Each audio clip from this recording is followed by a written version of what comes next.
এক ভাই লিখেছে, আমার স্ত্রী আমার কিছু কিছু কথা অমান্য করে, শোনে না, তাই তার কারণে আমি তাকে ফোনে গালিগালাজ করি, এটা আমার জন্য কতটুকু জায়েজ হবে?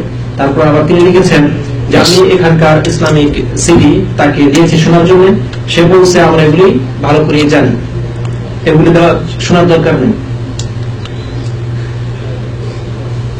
প্রথম কথা, গালির ক্ষেত্রে উত্তর দিই, যে কোনো মানুষকে গালি দেওয়া নাজায়েজ, হারাম। সিবাবুল মুসলিমে ফুসুকুন ওয়া কিতালুহু কুফরুন, সহিহ বুখারী শরীফ হাদিস। নবী সাল্লাল্লাহু আলাইহি ওয়াসাল্লাম বলেছেন যে কোন মুসলিমকে গালি দেওয়া হচ্ছে ফাসিকের কাজ। তার মানে এই না যে মুসলিম গালি দেওয়া জায়েজ আছে, না। নবী সাল্লাল্লাহু আলাইহি ওয়াসাল্লাম অনেক সময় মুসলিম বলেছেন, কিন্তু উদ্দেশ্য হচ্ছে মানুষ, যে কোনো মানুষকে গালি দেওয়া হচ্ছে ফাসিকের কাজ। অকথ্য ভাষা বলা, অশ্লীল কথা বলা, অশ্লীল গালি দেওয়া, যে কোনো গালি দেওয়া হচ্ছে ফাসিকি কাজ। আর লড়াই করা, মারামারি করা, ঝগড়া করা, বিবাদ করা হচ্ছে কুফরি। এ হচ্ছে নবী সাল্লাল্লাহু আলাইহি ওয়াসাল্লাম হাদিস। সুতরাং আপনার স্ত্রী আপনার কথা না শুনলেও গালি গালাজ করা হচ্ছে ফাসিকের কাজ। আপনি কেন ফাসিক হবেন? সে যদি ফাসিকা হয় তো আপনি ফাসিক হয়ে গেলেন, তো সমান হয়ে গেলেন। সে নাফরমানি করে ফাসিকা, আপনার কথা শুনে না, সে ফাসিকা গুনাহগার, আর আপনি গালি দিয়ে ফাসিক প্রমাণ হয়ে গেলেন। আল খাবিসাতু লিল খাবিসিনা হয়ে যাবে। হ্যাঁ, আল্লাহ পাক বলেছেন যারা খবিস মহিলা তাদের জন্য স্বামী ওইরকম উপযোগী স্বামী।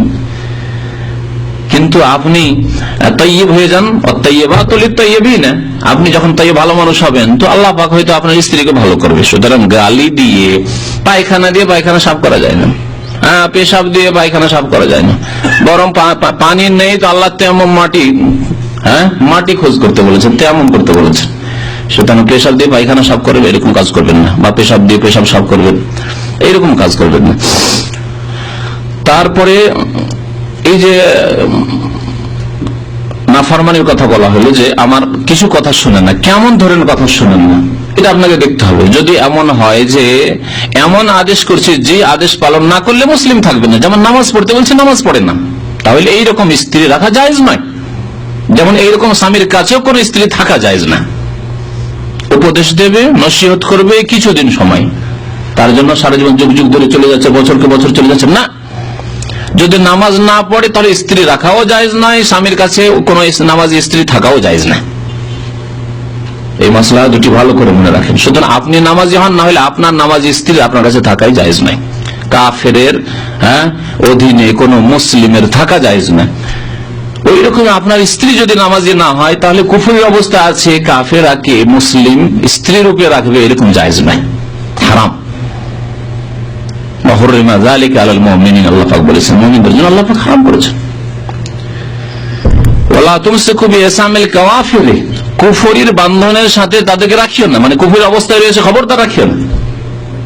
বেনামাজি স্ত্রী রাখা জায়েজ না।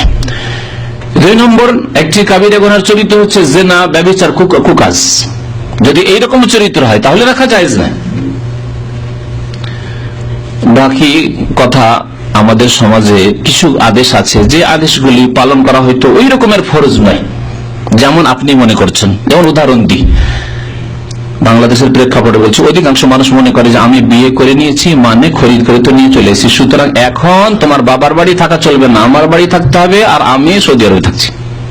2 বছর 3 বছর পর পর যাবো, আর তোমার কাজ কি? আমার মায়ের সেবা করা, আমার বাবার সেবা করা, আমার ভাইগুলি সাবালক ভাই আছে তাদেরকে বাক্সা করে খাওয়ানো, আমার বোনেরা আছে তাদেরকে বাক্সা করে খাওয়ানো, তাদের দাসী হয়ে থাকা জায়েজ নয় কথা। এখানে আপনার স্ত্রীর অধিকার আছে যে তুমি থাকো তাহলে তোমার বাড়ি থাকবো, আর না হলে তোমার বাড়িতে থাকবো না। তোমার বাড়িতে সাবালক তোমার ভাইয়েরা আছে, আর আমি ফিতনার আশঙ্কা রয়েছে, যুক্তি আছে। অনেক প্রশ্নকারী এই উদ্দেশ্যে প্রশ্ন করে, ওর কথা কোনটা শুনে না, ও বিয়ের পরে চলে এসছে এখানে, বলছে না আমি আমার বাবার বাড়ি থাকবো, রাজি না আমার বাড়ি থাকতে হবে। কেন আপনার বাড়ি থাকবে অথচ আপনি 5000 কিলোমিটার দূরে? ওর সুরক্ষা হেফাজতের দায়িত্ব কে নেবে? কালকে আমাদেরকে জবাবদেহি করবে তার দ্বারা কোনো পাপ হয়তো। আমার কাছে এইরকম ডজনের বেশি ফতোয়া মাসলা এসেছে, যারা অনেকে নামাজি মানুষ স্ত্রী রেখে এসছে এরকম করে বাধ্য করে যে আমার বাড়ি থাকো, আর দেবরের সাথে সম্পর্ক হয়ে গেছে। এমন কি এক লোকের ঘটনা, প্রথম ওর স্ত্রী প্রতিবাদ করেছে, ঘৃণা করেছে, যখন স্পর্শ করেছে তারপরে 2-4 দিন যেতে ধীরে ধীরে একেবারে রাজি এর জন্য পাগলে কান্না শুরু করেছে। স্বামী গেছে বাড়ি, জোয়েলের ঘটনা, জোয়েল থেকে ছেলে বাড়ি গেছে, বাড়ি যাওয়ার পরে স্ত্রীকে ডাকছে ঘরে, আসতে রাজি হয়নি, ঘরে এসে কান্না করছে। কান্না কেন করতেন? আরে আমি এসেছি সৌদি আরবে 2 বছর, তুমি কান্না শুরু করেছো কেন?